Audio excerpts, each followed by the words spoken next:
और 1 sin 60 हो जाएगा। ये कितना हो जाएगा 1 sin 60, ठीक है, 1 cos 60 और 1 sin 60। तो ये हो गया आपके पास। तो अब देखो ये हो गई आपसे ओमेगा पूछा है, किसका पूछा है ओमेगा, एट द स्टेंट पूछा है। तो V equal to R omega.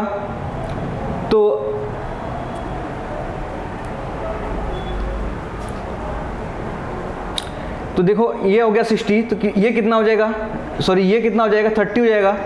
तो ये 30 डिग्री हो जाएगा ना। तो ये हो जाएगा 1 sin 30, 1 cos 30।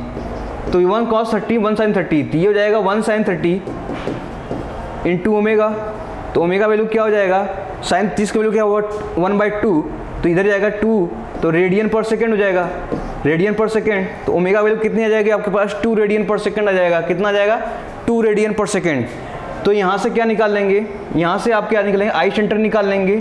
आई सेंटर कब होता है, वेलोसिटी क्या होता है आपके परपेंडिकुलर होते हैं। तो वेलोसिटी परपेंडिकुलर आई सेंटर हो गया। तो एज स्टैंड आपने क्या करना है, यहाँ पर फार्मूला लगा देने हैं, ठीक है, V equal to R omega. तो यहाँ से क्या निकल जाएगा आपके पास ओमेगा। तो कितने हो जाएंगे आपके पास, ए क्या हो जाएगा बेटा करेक्ट हो जाएगा। चलो ये मैचिंग का क्वेश्चन दिया है, ठीक है, मैचिंग का क्वेश्चन दिया है। तो लिस्ट 1 और लिस्ट 2 को मैच करना है आपके पास। तो आपसे दिया है A B C D cam and follower screw pair 4 bar mechanism degree of freedom of the planar mechanism. इधर लिस्ट 2 में दे रखा है बेटा Grubler rules, graphs linkage and pressure angle and single degree of freedom. तो देखो आपसे अगर मैं बताऊँ कैम एंड फॉलोवर में कौन कौन से टर्म्स यूज होते थे आपसे, कैम एंड फॉलोवर में यूज होते थे आपसे, मैं बोलूँ प्रेशर एंगल, प्रेशर एंगल किस में यूज होते थे आपसे। तो ये देखो किस में आ जाएंगे आपके पास, A का थर्ड हो जाएगा। स्क्रू पेयर क्या हो जाएगा आपके पास, screw pair and 4 bar mechanism. तो आपसे देखो जो चीज़ें आपको पता है, डिग्री ऑफ फ्रीडम पता है, डिग्री ऑफ फ्रीडम कौन डील करता था आपसे, कौन सा ग्रेबलर्स इक्वेशन। तो कौन सा हो जाएगा, डी का क्या सा हो जाएगा 1। तो अगर आप 1-2 ऑप्शन मैच कर लेते हो तो ऑप्शन आपको क्या हो जाएगा, वहाँ से मैच कर लेंगे तो कहाँ से कंप्लीट हो जाएगा। तो देखो नेक्स्ट है आपके पास क्या है 4 बार मैकेनिज्म। 4 बार मैकेनिज्म कौन डील करता था आपके पास, ग्रास ऑफ लिंकेज। क्या है ग्रास ऑफ लिंकेज। तो यहाँ से देखो आपके क्या मिला, A का 3 मिलेगा और क्या मिलेगा, C का क्या मिलेगा, C का मिलेगा 2 और D का क्या मिलेगा, D का आपको मिलेगा 1 और ये मिलेगा आपके पास 4। तो 3 4 2 1। तो 3 4 2 1 बेटा क्या हो जाएगा आपके पास, A क्या हो जाएगा आपके पास करेक्ट हो जाएगा। चलो अब ABCD मैकेनिज्म विच लिंक लेंथ दिया बेटा, AB कितना दिया है 200 mm, BC 300 mm, CD 400 mm and DA कितना 350 mm। Which one of the following links should be fix the resultant mechanism to be double crank mechanism. क्या है डबल क्रैंक मैकेनिज्म मिल जाए। तो कोई बात नहीं, हमें लिंक क्या है सभी को ड्रॉ करनी है। तो AB कितना दिया है, AB आपके पास दे रखा है, AB दिया है 200, कितना दे रखा है 200 और BC कितना दिया है 300, BC कितना दे रखा है 300 एंड CD कितना दे रखा है, CD आपके पास 400 और DA कितना रखा है 350। तो डबल क्रैंक मैकेनिज्म बेटा शॉर्टर लिंक को फिक्स करेंगे। तो शॉर्टर लिंक आपके पास AB हुआ जिसका 200 mm लेंथ है, तो सबसे शॉर्टेस्ट यही है, शॉर्टेस्ट लेंथ यही है। तो AB बेटा क्या हो जाएगा फिक्स हो जाएगा। तो AB हम फिक्स कर देंगे तो क्या हो जाएगा आपके पास, AB को फिक्स कर देंगे तो हमारे पास डबल क्रैंक मैकेनिज्म मिल जाएगा। The number of instantaneous centre of rotation of quick return mechanism. तो क्विक रिटर्न मोशन मैकेनिज्म में कितना आ जाएगा बेटा, क्विक रिटर्न मैकेनिज्म में नंबर ऑफ लिंक कितने होते हैं 4। तो इंस्टेंटेनियस सेंटर कितना होता है L into L minus 1 divide by 2।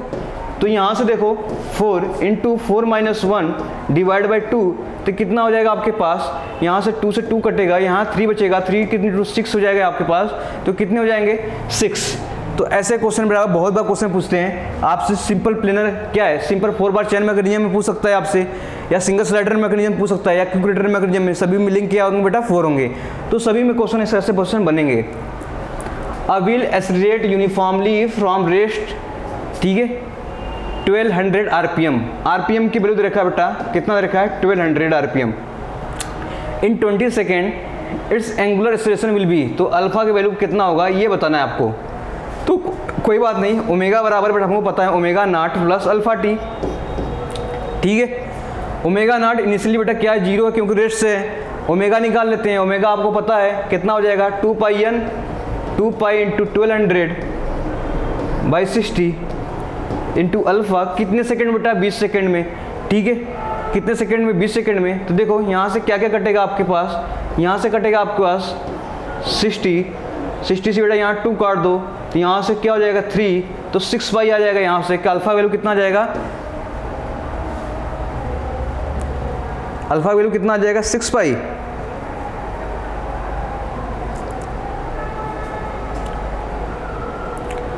तो आरपीएम आपको 1200 रखा है, 2 पाई n 1200/60 और इक्वल टू क्या हो जाएगा अल्फा इंटू टी, क्योंकि ओमेगा नॉट क्या है रेस्ट से है तो 20 हो गया यहाँ से। एक शून्य से बेटा शून्य कटेगा आपके पास, एक शून्य से ये कटेगा, ये 2 कटेगा तो 4 पाई आ गया आपके पास, ये डिवाइड बाई 2 कर देंगे तो 2 पाई आ जाएगा। कितना आ जाएगा 2 पाई। तो अल्फा की वैल्यू कितना आ जाएगा 2 पाई। तो ऑप्शन 2 पाई क्या आ जाएगा करेक्ट आएगा। सॉल्व करिए बन जाएगा क्वेश्चन, ठीक है। कुछ नहीं करना, ये रखना है आपके पास, सब कुछ रखने हैं, आंसर आ जाने हैं। एसरेशन of piston for single slider crank mechanism. Single slider crank में एसरेशन कितना होता था आपके पास, तो एसरेशन बेटा कितना था आर ओमेगा स्क्वायर, ठीक है, सॉरी आर ओमेगा स्क्वायर, यहाँ पर cos theta plus cos 2 theta by only an होता था। ये होता था आपके पास क्या पिस्टन का, ठीक है। वेलोसिटी की बात करूँ कितना था आपके पास आर इंटू ओमेगा, यहाँ पर sign theta plus sine 2 theta divide by 2n। तो ये वैल्यू दोनों याद रखिए, दोनों एग्जाम में बहुत बार क्वेश्चन पूछे जाते हैं। तो एक्सलेशन पूछा है तो cos 2 थीटा बाई n हो जाएगा, cos theta by n cos theta, ये पहला ऑप्शन क्या हो जाएगा करेक्ट हो जाएगा। वेलोसिटी आपको याद रखना पड़ेगा, जैसे वेलोसिटी ये पूछा है पिस्टन का, तो इसमें R omega sine theta plus sine 2 theta by n, तो ये क्या हो जाएगा बी ऑप्शन, देखो ये करेक्ट हो जाएगा। इसमें 2n आ जाएगा, क्या आ जाएगा 2n आ जाएगा। तो ये वैल्यू आप ध्यान रखेंगे किसमें, वेलोसिटी और एक्सलेशन में। बहुत बार क्वेश्चन पूछा गया आर में। जो clean diagram are use to find, बेटा ये एक्सलेशन और वेलोसिटी दोनों यूज करते हैं। क्या एक्सलेशन और वेलोसिटी वेरियस पार्ट का यूज करने के लिए बनाते हैं। तो अगर ये कौन सा ऑप्शन हो जाएगा, डी ऑप्शन यहाँ से करेक्ट हो जाएगा। Slider moving on curve surface will have its instantaneous centre, ठीक है बेटा। कोई स्लाइडर बेटा कर्व सरफेस से क्या कर रहा है, मूव कर रहा है, तो इस तरह से मूव करेगा, क्या करेगा इस तरह से मूव करेगा। तो कह सकते हैं बेटा कहीं इसका जो कर्वेचर जहाँ मीट करेगा, इसके रेडियस ऑफ कर्वेचर जहाँ मीट करेगा वहीं इसका क्या होगा इंस्टेंटेनियस सेंटर होगा। क्या होगा इंस्टेंटेनियस सेंटर होगा। तो देखो eight their point of contact at infinite the centre of curvature, तो क्या हो जाएगा at the centre of curvature पे कहाँ होगा, सेंटर ऑफ कर्वेचर पे मीट करेगा, तो वो हो जाएगा आपके पास क्या हो जाएगा instantaneous centre. The Coriolis component of the acceleration is applicable for which of the following mechanism. तो कोरोसिव कंपोनेंट किस पे मैकेनिज्म यूज करते हैं, तो देखो quick return mechanism, slotted lever, ठीक है, और क्या क्रैंक स्लाइडर मैकेनिज्म, पेंटोग्राफ 4 बार। तो क्विक रिटर्न बेटा ये क्विक रिटर्न मोशन बेटा ये है, इसमें यूज करेंगे किसमें कोरोसिव कंपोनेंट। क्या है कोरोसिव कंपोनेंट यूज करेंगे यहाँ पर। तो यहाँ पे हो जाएगा आपके पास आंसर ये। देखो इसमें पूछा है आपसे direction of Coriolis component of acceleration to be omega of the slider with respect to considers at point B. तो इसमें से कौन सा है 1 2 3 4 फिगर दिया है, कौन सा करेक्ट डायमेंशन है, किसका निकालना है हमें, किसका निकालना है कोरोसिव कंपोनेंट का। तो देखो इसमें देखो वेलोसिटी बेटा क्या है, वेलोसिटी देखो ऊपर जा रही है, वेलोसिटी क्या है आपके पास लीनियर वेलोसिटी ऊपर जा रही है। तो वेलोसिटी बेटा 90 डिग्री घुमाएंगे किसके डायरेक्शन में, ओमेगा के डायरेक्शन में। तो ओमेगा देखो किसमें क्लॉकवाइज है कि एंटी क्लॉकवाइज है, ये एंटी क्लॉकवाइज है, एंटी क्लॉकवाइज कराएंगे इसका 2b ओमेगा हो जाएगा। तो ये आपका पास 1 करेक्ट हो गया। सेकंड देखो वेलोसिटी बेटा कैसा आ रहा है, नीचे की तरफ आ रहा है, वेलोसिटी कैसा आ रहा है नीचे की तरफ आ रहा है। तो वेलोसिटी नीचे है पर ये कैसा है आपके पास, कैसा है आपके पास, ये कैसा मोशन है एंटी क्लॉकवाइज है। तो एंटी क्लॉकवाइज घुमा देंगे तो इधर वेलोसिटी हो जाएगी, तो ये बेटा इधर हो जाएगी इसकी, ठीक है। एंटी क्लॉकवाइज घुमाएंगे तो इधर हो जाएगी, तो 2b होगा, तो ये आपके पास गलत हो गया। अब देखो ये ऊपर की तरफ है और इसको बेटा क्या है क्लॉकवाइज घुमा दिया, तो ये करेक्ट हो जाएगा। तो 1 3 बेटा क्या है करेक्ट हो गया। इसमें देखो वेलोसिटी नीचे की तरफ है पर ये क्या आपके पास ये क्लॉकवाइज है, तो ये देखो इसको मैं क्लॉकवाइज घुमाता हूँ तो क्लॉकवाइज बेटा इधर आ जाएगा। तो ये बेटा दोनों गलत हो गए, तो आपके पास 1 और 3 क्या हो जाएगा करेक्ट हो जाएगा। तो 1 3 क्या हो जाएगा आपके पास करेक्ट हो जाएगा। तो सी ऑप्शन क्या हो जाएगा करेक्ट हो जाएगा। देखो the circle draw with centre of the cam centre and the radius equal to distance between the cam centre at the point the pitch curve where the pressure angle measurement. तो बेटा where है कि आपको pressure angle जहाँ maximum होगा तो वहाँ पे क्या हो जाएगा पिच सर्कल हो जाएगा। क्या हो जाएगा पिच सर्कल हो जाएगा। ये मैंने बहुत बार बताया हूँ, चिल्ला चिल्ला के बताया था एग्जाम क्लास में कि पिच सर्कल क्या होता है, जहाँ पर प्रेशर एंगल बेटा क्या होगा मैक्सिमम हो जाता है। For the high speed engine the cam forward should move with. बेटा हाई स्पीड इंजन के लिए कैम फॉलोवर जो यूज करते हैं कैसा साइक्लॉइड फॉर्म में कैसे यूज करते हैं, कैसा साइक्लॉइड फॉर्म में यूज करते हैं, सबसे हाई स्पीड के लिए यूज करते हैं, किसके लिए, हाई स्पीड के लिए साइक्लॉइड फॉर्म में तो यूज करते थे, तो हाई स्पीड के लिए बेनिफिशियल था। तो ये ऑप्शन क्या हो जाएगा, तो बहुत बार क्वेश्चन पूछा गया है एग्जाम में। Kinematic pair constitute by cam and follower mechanism is, तो देखो काइनेटिक पेयर बेटा कैसा होता है, कैम एंड फॉलोवर की बात करूंगा तो कैसा वो मोशन होता है यहाँ पर, देखो कौन सा मैकेनिज्म होता है, ये हायर पेयर होता था, कैसा होता था, हायर पेयर। लेकिन फॉलोवर की बात करूंगा तो ये कैसा था आपके पास, ओपन टाइप होता है, कैसा होता है, ओपन टाइप होता है। तो higher pair and open type use करते हैं इसमें। तो बहुत ईजी क्वेश्चन था एकदम, ठीक है। The point of the cam with maximum pressure angle is known as, तो वो बताओ बेटा जहाँ पे मैक्सिमम प्रेशर एंगल हो जा रहा है आपके पास, ठीक है, उसे क्या बोल रहे हैं हम लोग, पिच पॉइंट बोल रहे हैं, क्या बोलेंगे, पिच पॉइंट बोलेंगे, क्या बोलेंगे, पिच पॉइंट बोलेंगे, वहाँ पे जहाँ पे प्रेशर एंगल मैक्सिमम हो रहा है आपके पास।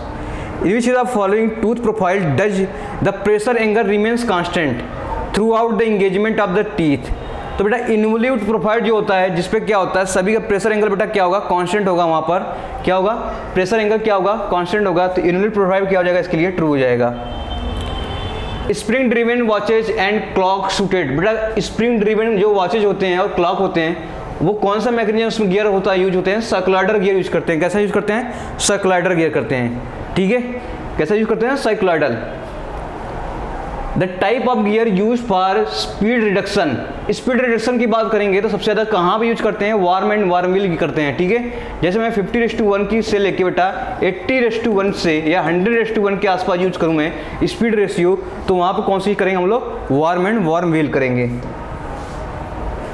And 20 degree pressure angle the minimum number of teeth will be, तो मिनिमम नंबर टीथ कितना होगा, देखो मिनिमम नंबर टीथ में मैं बताने के लिए बताया था, मिनिमम नंबर टीथ निकालने के लिए 2 एडेंडम रेडियम ऑफ पिनियन बेटा कितना था, sin स्क्वायर फाई, क्या था, sin स्क्वायर फाई।